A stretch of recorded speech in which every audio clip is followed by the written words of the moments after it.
My name's Sue and I'm one of the pre-assessment team for day surgery.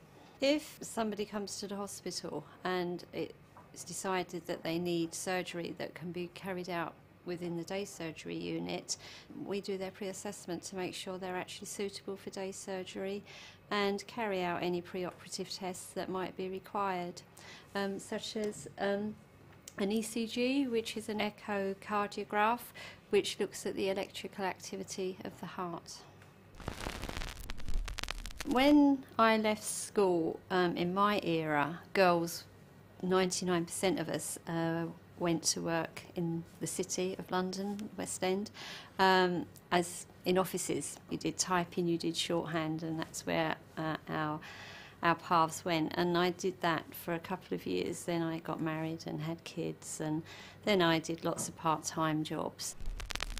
I'd always had a hankering to be something in the health profession, but never had the qualifications to be able to do so. So I came to the hospital and worked for 18 months as a ward domestic, where you clean the wards, you serve the patient's food.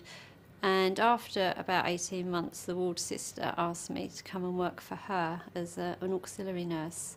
And from there, 20 years later, here I am now. My first day working in the hospital was nerve-wracking, and I remember that my many trips into the sluice. A sluice is where you empty bedpans and the dirty linen goes, and it's the hubbub of the ward, but not the nicest place to be.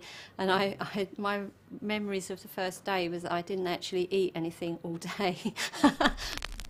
You gain so much experience so quickly. There's also lots of support, lots of teaching, and they brought out the MVQs, and I was encouraged to apply for a place, which I did, got a place and was able to complete my MVQs, and that enabled me to take on further skills of taking an ECG and also being able to take blood from a patient. Many times sitting there, and I can remember the tears welling up in my eyes looking at the anatomy and physiology questions. I can't do this, it's too hard, it's too much, they expect too much of me.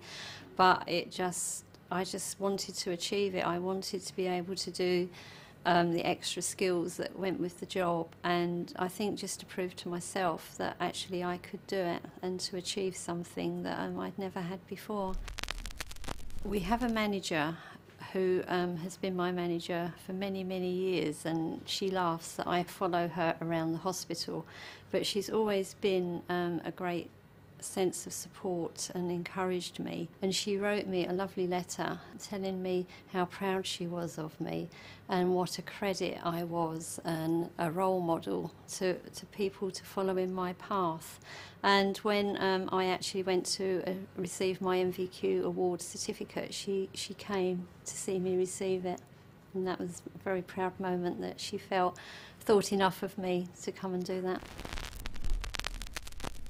I could have carried on working in the city, but feel that probably would have just remained a little cog in a great big wheel.